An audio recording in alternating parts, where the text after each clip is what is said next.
सम्पूर्णमा नमस्कार है। म पनि हल्का युट्युब च्यानलतिर एक्टिभ हुन लागेको छु। यो चाहिँ कस्तो लाग्यो भन्दाखेरि मलाई चाहिँ यो नारायणीमा बन्न लागेको सिग्नेचर पुलको आकृति जस्तो छ।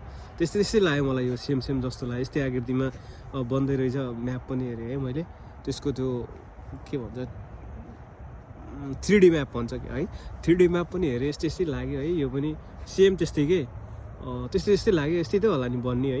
यो नदी पनि त्यस्तै टाइपको रहेछ है। बब्बाल लाग्यो यहाँ आउँदाखेरि मलाई है। रमाइलो लाग्यो, खुसी लाग्यो। एक्लै बस्दा अब एउटा यस्तै देखेर पनि रमाउनु पर्ने रहेछ है। जिन्दगी यस्तै रहेछ। यता ट्रेन दौडिरहेछ है, अनि यता ट्रेन उता ट्रेन जता त्यति ट्रेन है आफ्नो। अब यस्तै छ यहाँ आफ्नो देशमा। कहिले ट्रेन चढ्ने हो खै, केपी बाले त ल्याउँछु भन्छन्, कहिले ल्याउने हो खै, बेसै छैन। देशै बर्बाद भइसक्यो, कहाँबाट ट्रेन चल्छ हो। जनकपुरमा मात्रै चलेको भए त होला नि। यस्तै छ जिन्दगानी, दर्पण छाया है। सिग्नेचर पुल ट्याक्कै लाग्यो, त्यही भएर हजुरहरूलाई यसो देखाऊँ भनेर है।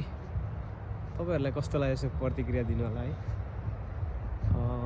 यो पनि नारायणीको तिर जस्तै छ। व्यवस्थित गर्ने हो भने छेउछाउमा रङ्गशालाहरू, फुटबल ग्राउन्डहरू होइन, उसहरू बनाउँदो रहेछ। यहाँ चाहिँ ब्याडमिन्टन कोर्टहरू बल रहेछ नि ठाउँमा। खोलाको छेउछाउमा आइज म्याक्सिमम् जापानमा चाहिँ खोलाको छेउछाउमा चाहिँ बन्दो रहेछ। ग्राउन्डहरू चाहिँ छेउछाउमै छ।